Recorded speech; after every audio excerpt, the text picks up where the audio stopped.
Good afternoon friends. Unit 1 मधील सर्व टेक्स्टचे video link तुम्हाला मी व्हॉट्सॲप ग्रुपवर शेअर केलेल्याच आहेत, त्या तुम्ही पाहिले असतील. आपलं युनिट 1 हे पूर्ण त्यामध्ये आपण कव्हर केलेलं आहे. त्याखालचा तुम्ही एक्सरसाइजसुद्धा सोडवला असेलच. तर आज आपण लँग्वेज स्टडीचा एक भाग पाहणार आहोत. पण त्याही अगोदर आपल्या सिलेबसमध्ये या वर्षीसाठी 25% भाग हा वगळण्यात आलेला आहे, रिड्यूस केलेला आहे. तो कोणता आहे ते पाहूया. From unit 2 2.2 Helen Keller, page number 37 to 41, this part has been reduced. Unit number 2 2.3 Mark Twain, page number 43 to 47, this prose has been also reduced from your syllabus. From unit 3 3.3 To a Butterfly, it's a poem, page number 77 to 79, this poem has been reduced. From unit 4 4.3 Silver, it's also a poem, page number 104 and 105, this poem has been reduced. Then from unit 4 4.4 The Tempest, page number 106 to 113, this part has been also reduced from your syllabus. बघा परत एकदा सांगते. 2.2 Helen Keller, 2.3 Mark Twain, 3.3 to a butterfly, 4.3 silver, 4.4 the tempest. हे जे text आहेत हे text तुमच्या सिलेबसमधून ह्या वर्षीसाठी वगळण्यात आलेले आहेत. म्हणजेच या टेक्स्टवर कोणताही प्रश्न परीक्षेमध्ये तुम्हाला विचारला जाणार नाही. इंडेक्समध्ये सुद्धा तुम्ही काय करा, टिक करून घ्या आणि हा वगळलेला भाग जो आहे तो तुमच्या पुस्तकामध्ये सुद्धा तुम्ही नोंदवून घ्यायचा आहे. तर आज आपण लँग्वेज स्टडी अंतर्गत येणारा फायनाईट व्हर्ब हा भाग जो आहे तो आज आपण अभ्यासणार आहोत. हा तुमच्या पुस्तकात पेज नंबर 10 वर दिलेला आहे. द नेकलेस या टेक्स्टच्या अंडर लँग्वेज स्टडीमध्ये तुम्हाला फायनाईट व्हर्ब म्हणून हा जो भाग आहे तो देण्यात आलेला आहे.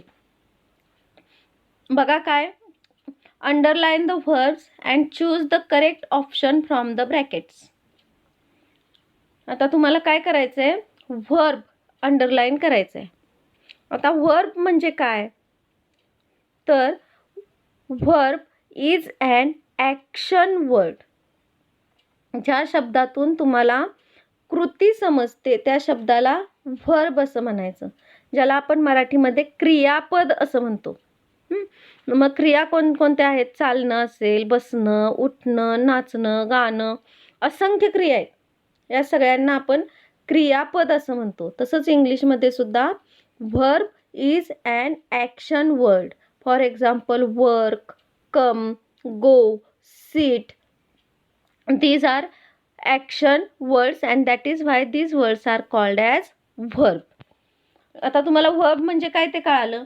आता या वाक्यांमध्ये तुम्हाला verb जे आहे ते अंडरलाईन करायचे आणि ब्रॅकेटमध्ये तुम्हाला काहीतरी दिलेलं आहे. ते ब्रॅकेट त्या verb वरून काय करायचं आहे, ब्रॅकेटमध्ये काय नक्की तो कुठला शब्द सूट होतोय त्याला तुम्ही अंडरलाईन करायचे. आता एक बघितल्यावर तुमच्या लक्षात येईल बघा. मार्गी इव्हन रोट अबाउट इट. आता हे वाक्य सगळं जे आहे ते पहिल्यांदा तुम्हाला ऑब्झर्व करावं लागेल, शब्द बघावा लागेल. मार्गी it's a name of a girl, एका मुलीचं नाव आहे. इव्हन म्हणजे ॲल्सो साठी आपण शब्द वापरतो इव्हन. रोट आता हे काय आहे विचार करा जरा. रोट हे राईटचं पास्ट पार्टिसिपल आहे, म्हणजे राईटचा भूतकाळ काय होतो, रोट. अबाउट इट त्याच्याबद्दल. आता मग या पूर्ण वाक्यातील तुम्हाला ॲक्शन वर्ड कोणता वाटतोय, तर या पूर्ण पाठातील तुमचा ॲक्शन वर्ड आहे बघा या पूर्ण ह्याच्यात आहे रोट, हा काय आहे तुमचा ॲक्शन वर्ड, म्हणजेच तो आहे व्हर्ब. आता ह्या व्हर्बवरून तुम्हाला काय समजतंय, कोणता काळ समजतोय. ब्रॅकेटमध्ये काय दिले बघा, प्रेझेंट टेन्स और पास्ट टेन्स. प्रेझेंट म्हणजे वर्तमान, पास्ट म्हणजे भूतकाळ. हा कोणता काळ आहे, मगाशीच मी सांगताना सांगितलं की राईट हा रोडचं भूतकाळी रूप होतं, म्हणजे ऑब्विसली हा कोणता काळ असणार आहे, पास्ट टेन्स. मार्गीनं सुद्धा त्याच्याबद्दल लिहिलं आहे, लिहिलेलं आहे, लिहिलं असं, म्हणजे रोट हा काय आहे, पास्ट टेन्स आहे.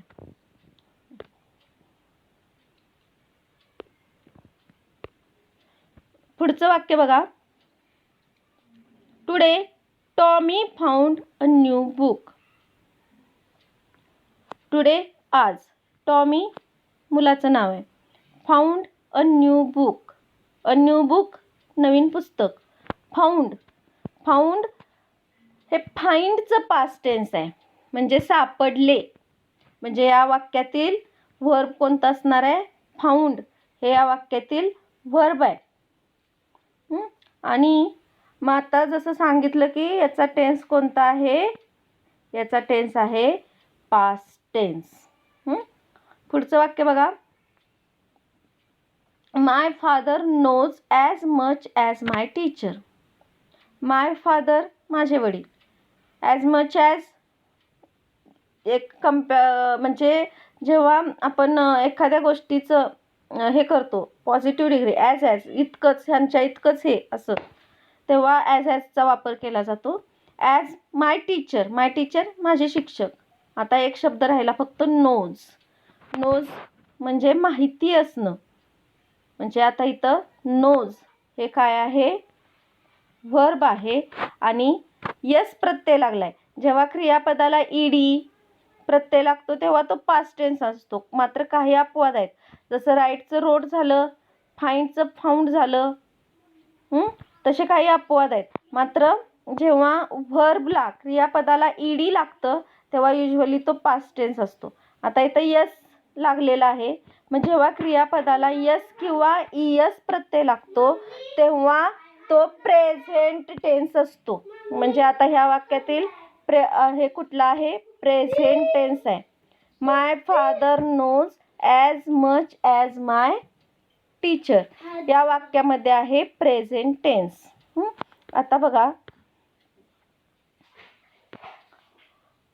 इकडं बी जे कॉलम दिलेला आहे, मार्गी वॉज स्कॉर्नफुल. आता यात सिंग्युलर आहे की प्लुरल आहे ते ओळखायचं आहे. आता सिंग्युलर म्हणजे काय, एक वचन, प्लुरल म्हणजे अनेक वचन. आता सिंग्युलर जेव्हा असतं तेव्हा इज वापरतात प्रेझेंट टेन्समध्ये, पास्ट टेन्समध्ये वॉज वापरतात. आणि जेव्हा प्लुरल असेल तेव्हा पास्ट टेन्समध्ये वेअर वापरतात. आता या सेंटेन्समध्ये वापरलेला आहे वॉज, त्यामुळं हे आहे सिंग्युलर, मार्गी एकटीच आहे त्यामुळं एक वचन आहे, सिंग्युलर आहे. आणि वॉज हे त्यातील व्हर्ब आहे. This is the old kind of school, हे एक जुन्या प्रकारची शाळा आहे. आता इज आहे, आत्ताच सांगितलं तुम्हाला, इज असेल तर सिंग्युलर, आर असेल तर प्लुरल. इज आहे म्हटल्यानंतर हे सुद्धा काय आहे, सिंग्युलर आहे. इज हे यातील व्हर्ब आहे.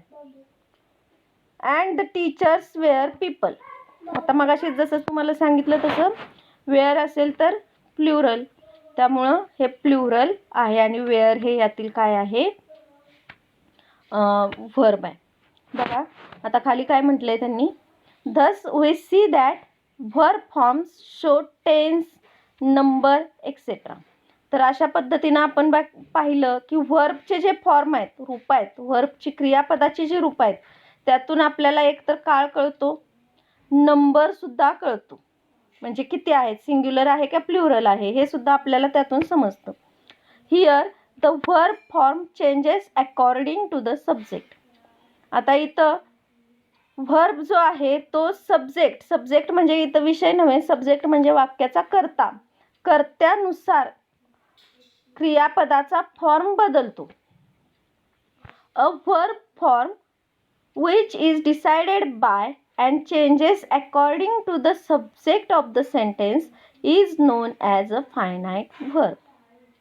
मग आता फायनाईट वर्ब कशाला म्हणायचं, तर असं क्रियापद की जे कर्ता बदलला असल्यास त्याचा फॉर्म बदलतो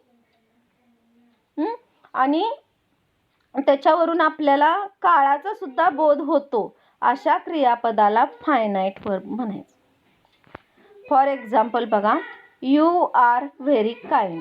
आता या सेंटेन्समध्ये आर त्यांनी हायलाईट केलेलं आहे. यू आर व्हेरी काइंड या वाक्याचं आर हे फायनाईट वर्ब आहे आणि यू हा सब्जेक्ट आहे. आता हा सब्जेक्ट जर का आपण यूच्या ऐवजी सी केला तर काय होईल, आर तसंच राहील का, नाही राहणार. शी इज व्हेरी काइंड असं होईल. म्हणजे क्रियापद बदललं, आरच्या ऐवजी काय आलं, इज आलं. म्हणून हे काय आहे, फायनाईट वर्ब आहे. Now change the verb form according to the change in the subject.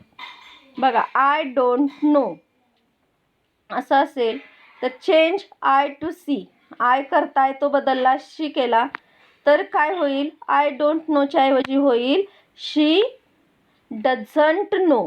शी असल्यामुळं यस किंवा यस प्रत्यय लावावा लागेल, सिंग्युलर आहे. माय फादर नोज असं आहे. Change my father to we. आता माय फादर सिंग्युलर आहे, एकवचनी आहे, त्यामुळं नोला प्रत्यय लागला यस. आता वी असेल तर तो प्रत्यय लागणार नाही, जसंच्या तसं येईल बघा. We know. I am following in your footsteps. Change I to he. आता इथं आय आल्यामुळं एम आहे, तर ही केल्यावर काय होईल, he is following in your footsteps. अशा पद्धतीनं इथं हा बदल होईल. थोडंसं अजून डिटेलमध्ये बघूया आपण. What are finite verbs. बघा, a finite verb is a verb which has a subject and shows tense. किती सोपी डेफिनेशन केली आहे बघा. Which has a subject. Verb असा असतो की त्याला काय असतो, एक कर्ता असतो आणि ज्याच्यामुळं काळाचा बोध होतो, त्याला फायनाईट वर्ब म्हणायचं. For example, Nana lives in Thailand. आता लिव्जचा कर्ता, हू लिव्ज, नाना लिव्ज. कोण राहतं, तर नाना. म्हणजे ह्या क्रियापदाचा कर्ता आहे नाना, सब्जेक्ट आहे. आता शोज टेन्स, लिव्ज म्हणजे नाना राहतो असं होईल. लिव्ड असतं तर राहत होता असा अर्थ होईल. पण इथं लिव्ज वरून आपल्याला परत त्याचं आपल्याला टेन्स कळतोय की हां तो राहतो. म्हणजे हा वर्तमान काळ आहे, प्रेझेंट टेन्स आहे, हा सुद्धा कळला आणि त्याला एक सब्जेक्ट सुद्धा आहे. यावरून लिव्ज इथं काय आहे, फायनाईट वर्ब आहे. It is the subject. I is the subject. Lives describe what the subject does.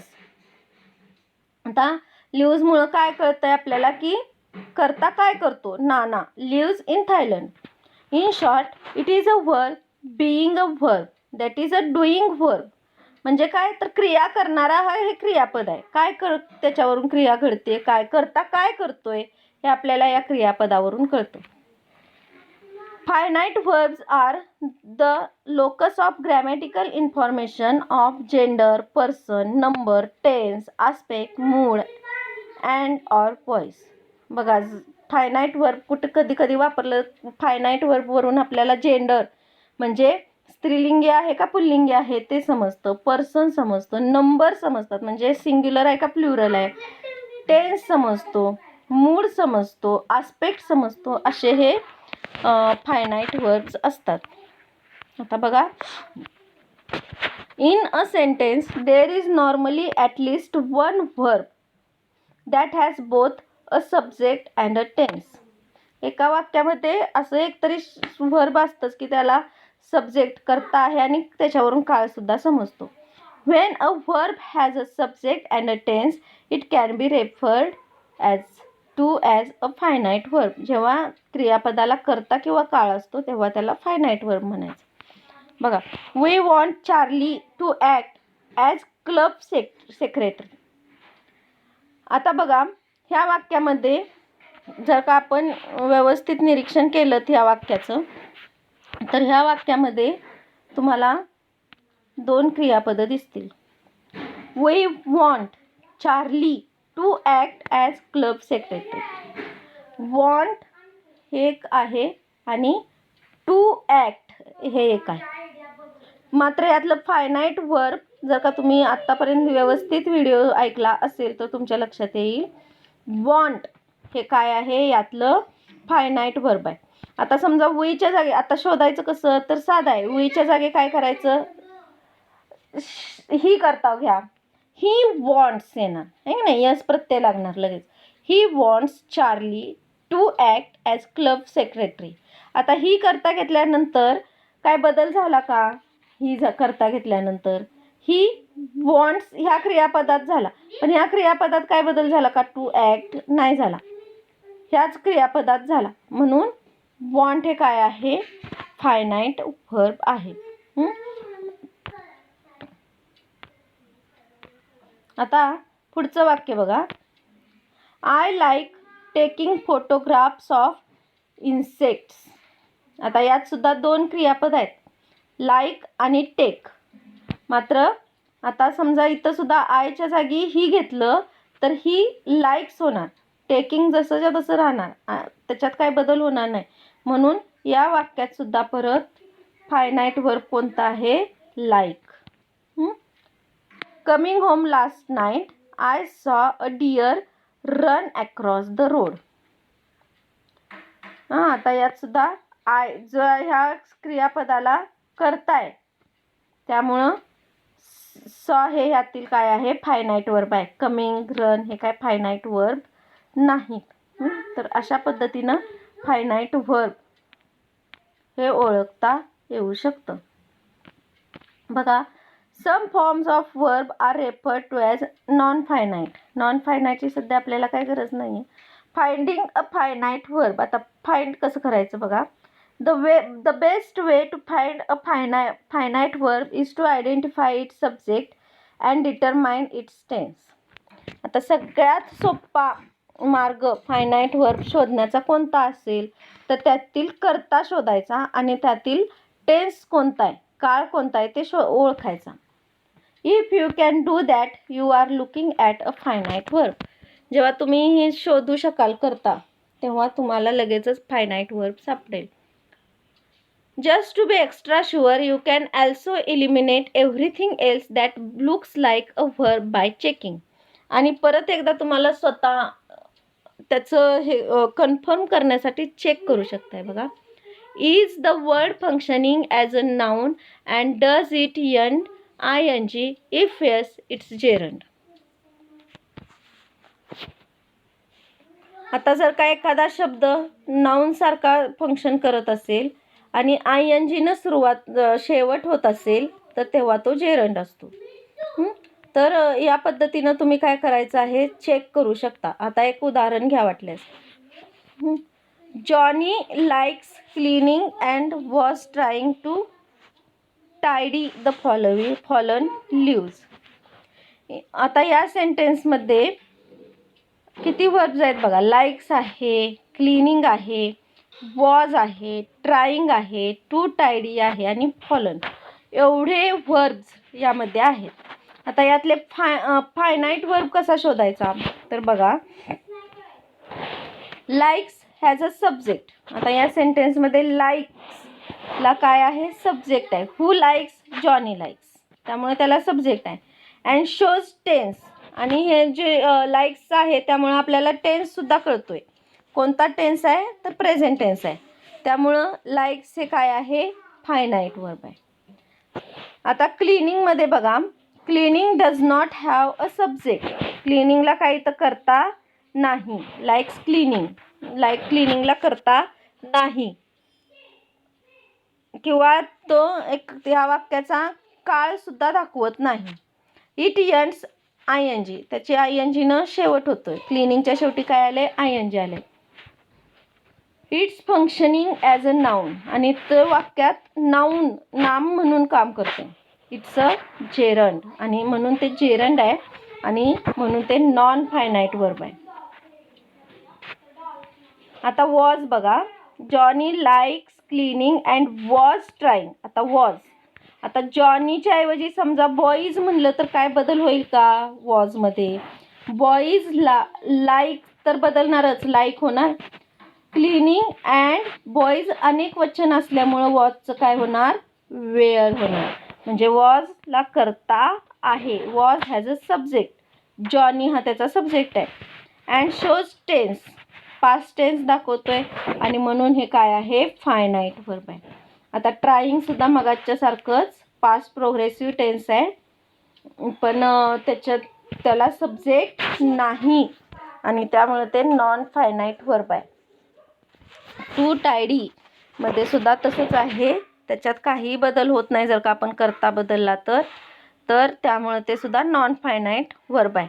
आता पुढे बघा, मॉडल ऑक्झिलरी व्हर्ब्स जे आहेत ते सुद्धा फायनाईट व्हर्बच असतात, जसे की am is, are, was, were, has, have, had, does, do or did हे सुद्धा काय आहेत? मॉडेल ऑक्झिलरीज आहेत आणि हे व्हर्ब असतात.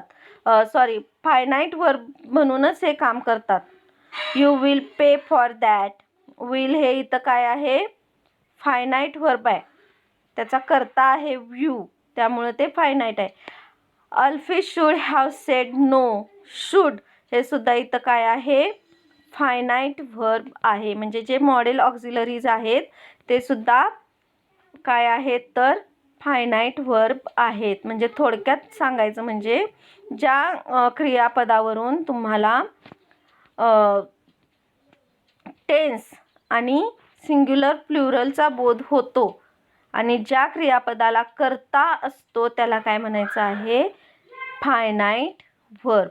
आता बघा, इथं मी तुमच्यासाठी काही एक्झरसाइज दिलेला आहे, तर तुम्ही सोडवायचं आहे. Question 1, underline the finite verbs in the following sentences. ह्या सेंटेन्सेसमधलं तुम्हाला फायनाईट व्हर्ब अंडरलाईन करायचं आहे. She likes to cook, Raju goes to school every day, people are watching a movie, I don't have a pen, he wants to know the answer. या वाक्यातील finite verb जे आहे त्याच्याखाली तुम्ही अंडरलाईन करायची आहे. त्यानंतर क्वेश्चन 2 आहे, write down 20 sentences of your own using finite verbs. Finite verb वापरून 20 वाक्य तयार करायची आहेत. तर अशा प्रकारे तुम्हाला आज फायनाईट व्हर्ब म्हणजे काय, त्याचा वापर कसा करायचा, ते कसं ओळखायचं हे या लेक्चरमधून तुम्हाला समजलं असेल. दिलेला एक्झरसाइज सोडवायचा आहे आणि तो व्हॉट्सॲपवर शेअर करायचा आहे.